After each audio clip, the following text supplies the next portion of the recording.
Hi കൂട്ടുകാരെ, ഇതൊരു warning നോട്ടാണ്. എന്ന് പറഞ്ഞാൽ ഈ ടി വിയുടെ വർക്ക് ചെയ്ത് ഒരുപാട് സുഹൃത്തുക്കൾ ഉപജീവനമാർഗം കഴിക്കുന്നുണ്ട്.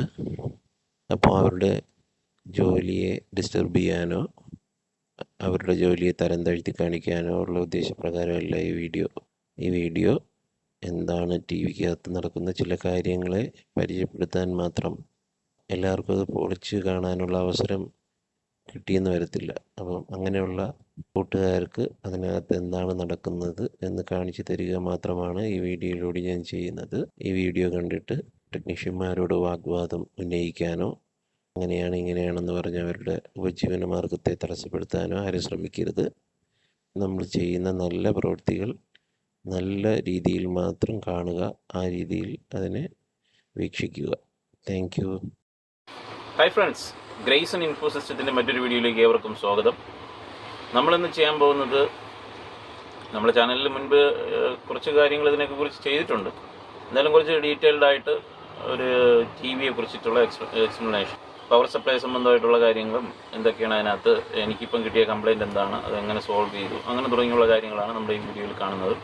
ടി വി എന്ന് പറയുമ്പം നമ്മുടെ LED ടി വി, ഇപ്പം നോർമലി കിട്ടുന്ന LED ടി വി. അപ്പോൾ നമുക്ക് സമയം കളയണ്ട, നേരെ വീഡിയോയിലേക്ക് പോവാം. അപ്പം നമ്മുടെ ആദ്യമായിട്ട് ഇതിൻ്റെ പ്രധാനമായിട്ട് ടി വിയുടെ ഭാഗങ്ങളെക്കുറിച്ച് പരിചയപ്പെടുത്താം. നമ്മുടെ ഈ കാണുന്നത് സ്കെയിലർ ബോർഡ് എന്ന് പറയും. ഇതിപ്പം ടീകോൺ ബോർഡും സ്കെയിലർ ബോർഡും കൂടെ ഒരുമിച്ച് വരുന്ന ബോർഡാണ്. സാധാരണ സ്കെയിലർ ബോർഡ്, അത് കഴിഞ്ഞിട്ട് ഒരു ടീകോൺ ബോർഡും കൂടെ വരും സെപ്പറേറ്റ്. അത് അടുത്തുള്ള വീഡിയോകളിൽ ഞാൻ കാണിക്കാം. ഇപ്പോൾ ഇത്രയും മനസ്സിലാക്കി വയ്ക്കുക, ഇത് സ്കെയിലർ ബോർഡ് പ്ലസ് ടീകോൺ ബോർഡാണ്. അപ്പോൾ ഇതാണ് നമ്മുടെ സ്ക്രീനിലേക്ക് നേരെ ഈ കാണുന്ന രണ്ട് കോഫ് വഴി അകത്തേക്ക് സപ്ലൈ പോകും. ഈ സ്ക്രീനിലേക്ക്, ഈ ഗ്ലാസ് സ്ക്രീനിലേക്ക് പോകുന്നത് അതാണ്. അപ്പം ബാക്കിയുള്ള കാര്യങ്ങൾ ഞാൻ പറയാം. അത് കഴിഞ്ഞ് ഇതെന്ന് പറയുന്നത് കോംബോ ബോർഡാണ്. ഇത് ഒറ്റ ബോർഡാണ്. പല ടി വികളിലും പല രീതികളിൽ separate power supply separate, main board separate, അങ്ങനെയൊക്കെ വരും. ഇത് പക്ഷേ ഒരു കോംബോ ബോർഡാണ്. ഇതിനകത്ത് പവർ സപ്ലൈയും ഇതിൻ്റെ മെയിൻ ബോർഡും ഒരുമിച്ചാണ് വരുന്ന ഒരു ടൈപ്പ് ബോർഡാണ്. അപ്പോൾ ഇത് വരുന്ന സമയത്തുള്ള കംപ്ലയിൻ്റ് എന്ന് പറയുന്നത്, ഇത് പവർ ഓൺ ആവത്തില്ലായിരുന്നു, നോ ഡിസ്പ്ലേ, പവറേ ഓൺ ആവത്തില്ല. അപ്പോൾ ഇതിനകത്ത് കുറച്ച് ഓൾട്ടറേഷനൊക്കെ വരുത്തി, പവർ, അതായത് ഫിൽറ്ററിങ് ഒക്കെ കുറച്ച് കുറവായിരുന്നു. അതിന് കപ്പാസിറ്ററൊക്കെ ആഡ് ചെയ്ത്, ഇവിടുത്തെ ഒരു ഡയോഡ് ചെറിയ ലീക്കേജ് ഒക്കെ ഉണ്ടായിരുന്നു, അതെല്ലാം മാറ്റി അവസാനം എല്ലാം ഓണായതിന് ശേഷം സംഭവിച്ചതെന്ന് പറയുന്നത്, കുറച്ച് കഴിഞ്ഞിട്ട് നോ ഡിസ്പ്ലേ ആയി. ഓണായി വന്നിട്ട് കുറച്ച് കഴിഞ്ഞ് നോ ഡിസ്പ്ലേ ആയി. നോ ഡിസ്പ്ലേ ആയപ്പോൾ നമ്മൾ ചെയ്തത് എന്തെന്ന് വെച്ച് കഴിഞ്ഞാൽ, എന്താണ് സംഭവങ്ങളെന്ന് നോക്കാം.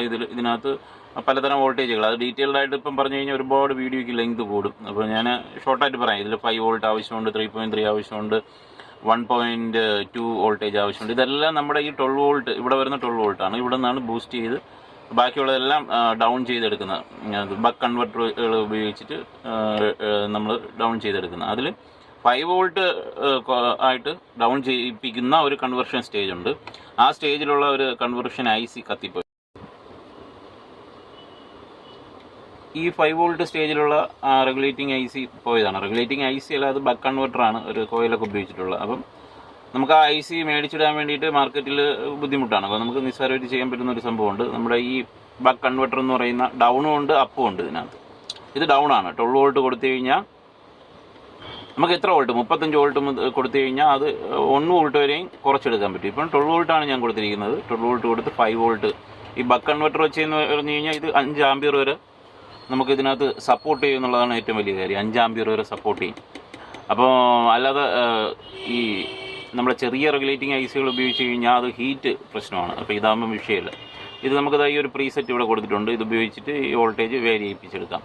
ഇതിനകത്ത് വരുന്നത് ഇൻപുട്ട് 2 വയർ കോമൺ ഗ്രൗണ്ടാണ്. അപ്പം ഗ്രൗണ്ടിന് സപ്ലൈ വേണ്ട. ഔട്ട്പുട്ടിൽ ഒരു വയർ നേരെ കൊണ്ടുവന്ന് മൊത്തം 3 വയറുകൾ കൊണ്ടുവന്ന് ഈ ഭാഗത്ത് കൊടുത്തിട്ടുണ്ട്. അപ്പോൾ അതും സോൾവ് ആയി.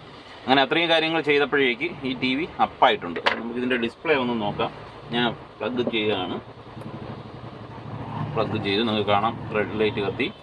നേരെ ഇപ്പം ഗ്രീനിലോട്ട് മാറും. ഗ്രീനിലേക്ക് വന്നു കാണാൻ കഴിയും.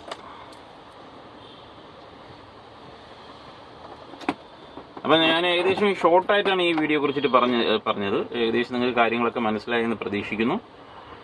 ഇനി എന്തെങ്കിലും കൂടുതൽ വിവരങ്ങൾ അറിയണമെങ്കിൽ നമ്മുടെ കമൻറ്റ് ബോക്സിൽ ചോദിക്കുക. അല്ലെങ്കിൽ നമ്മുടെ ഗ്രേസൺ ഇൻഫോ സിസ്റ്റത്തിൻ്റെ ഒഫീഷ്യൽ ഇതുണ്ട്, വെബ്സൈറ്റ് ഉണ്ട്, ഒഫീഷ്യൽ വെബ്സൈറ്റ് ഉണ്ട്. അവിടെ കയറി നിങ്ങൾക്ക് കാര്യങ്ങൾ ചോദിക്കാം. അല്ലെങ്കിൽ നമ്മുടെ ഇൻസ്റ്റ ഉണ്ട്, അതിലെല്ലാം നിങ്ങൾക്ക് കാര്യങ്ങൾ ചോദിച്ചു കഴിഞ്ഞാൽ ഞാൻ തിരിച്ച് മറുപടി തരുന്നതായിരിക്കും. Thank you friends.